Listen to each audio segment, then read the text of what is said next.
Bonjour, j'espère que vous allez bien. Aujourd'hui, j'aimerais vous parler de cette fameuse parole de Jésus où il dit rendez à César ce qui est à César et rendez à Dieu ce qui est à Dieu. Cette phrase, Jésus l'a fait dans l'évangile selon saint Marc, chapitre 12, de versets 13 à 17. Dans cet évangile, les adversaires de Jésus viennent le voir et ils lui posent une question. D'abord en le flattant et ensuite il lui pose la question suivante. Est-il permis de payer les impôts à César ou pas? Si Jésus avait dit oui, ils auraient dit bah oui, vous voyez, c'est un collaborateur, il n'est pas avec nous, il veut être avec nos oppresseurs. Et si Jésus avait dit non, ils auraient dit aussi, ah vous voyez, maintenant il s'oppose à César, il faut le tuer.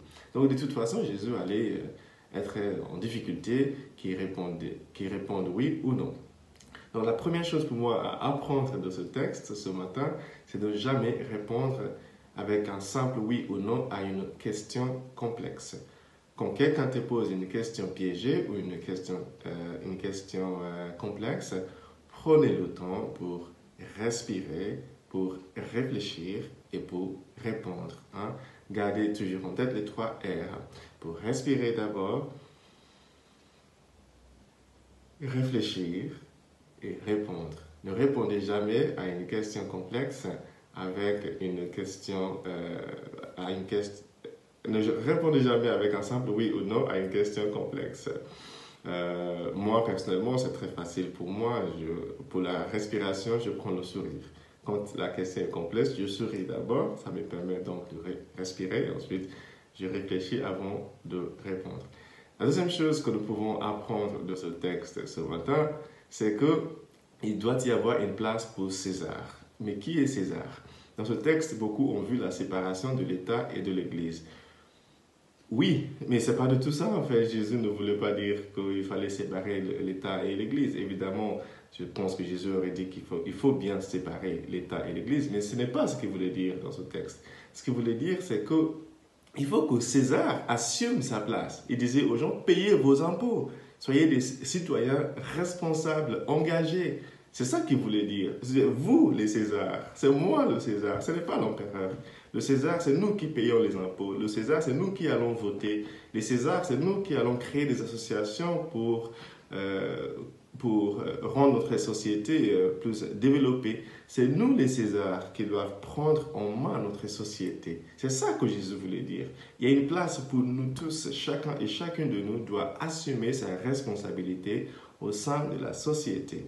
On ne peut pas attendre de l'État ni à Dieu de tout faire à notre place. C'est nous les Césars. C'est les gens qui étaient en face de lui qui devaient payer les impôts.